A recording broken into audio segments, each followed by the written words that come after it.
The Desert Fox. The story of Erwin Rommel. Hello, dear listeners. Welcome to today's special program. Today, we're diving into the life of a legendary figure, one of the most iconic generals of World War II, known as the Desert Fox, Erwin Rommel.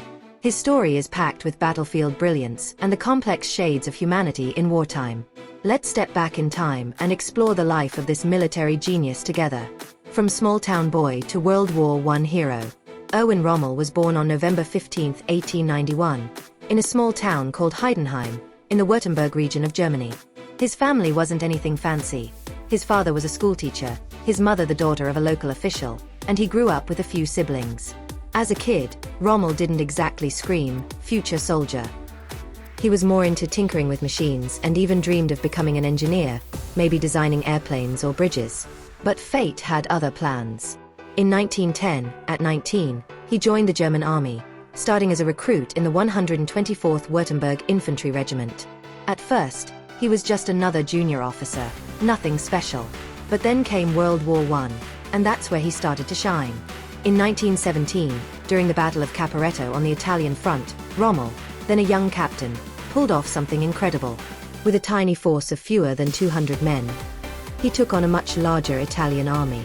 Instead of charging head-on, he used what's called infiltration tactics, slipping behind enemy lines to throw them into chaos. The result? He captured over 9,000 enemy soldiers and seized 81 artillery pieces. That's the kind of victory that turns heads. Germany awarded him its highest military honor, the Pour le Mérite, or Blue Max. At just 26, Rommel had made his mark on the battlefield. After the war, Germany lost, and its army was slashed to pieces. But Rommel stuck around. He took on all sorts of jobs in the shrunken Weimar Republic military, training recruits, commanding units, you name it, quietly building his skills. He even found time to write a book, Infantry Attacks, where he jotted down everything he'd learned in the war. That book caught Adolf Hitler's eye years later and set the stage for Rommel's rise. World War II and the Ghost Division. Fast forward to 1939, World War II breaks out, and Rommel's big moment arrives. In 1940, he's put in charge of the 7th Panzer Division for the invasion of France. This time, he's not leading foot soldiers. He's got tanks, and he knows how to use them. Rommel's style was fearless. His division tore through the French countryside like lightning, surrounding enemies before they even knew what hit them. The French and British were stunned. They couldn't stop him.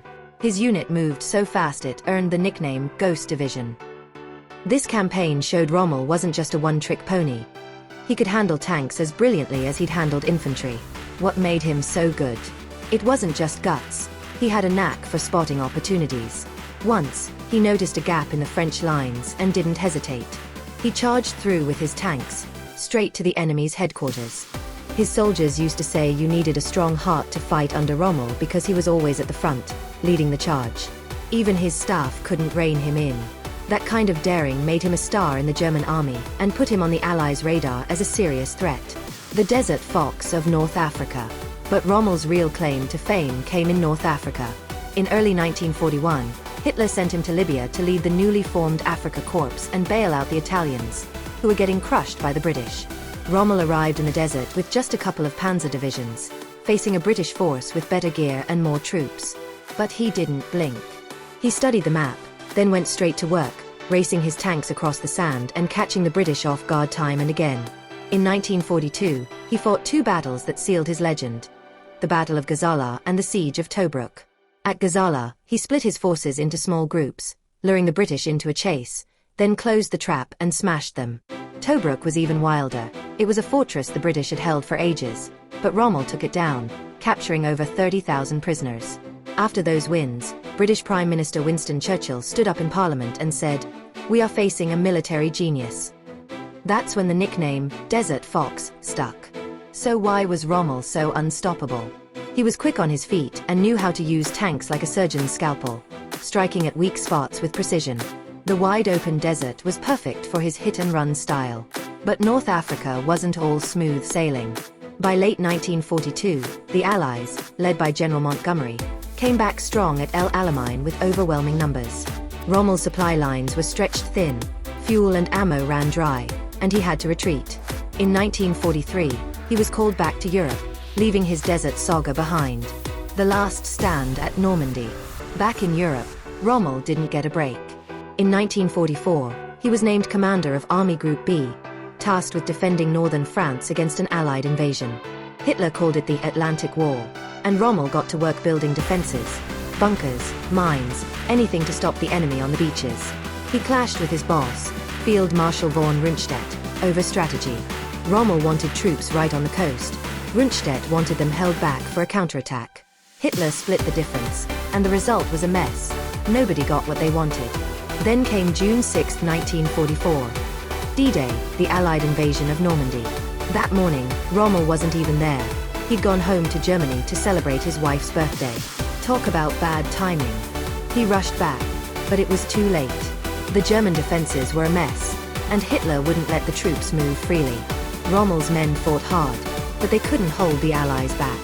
On July 17, things got worse.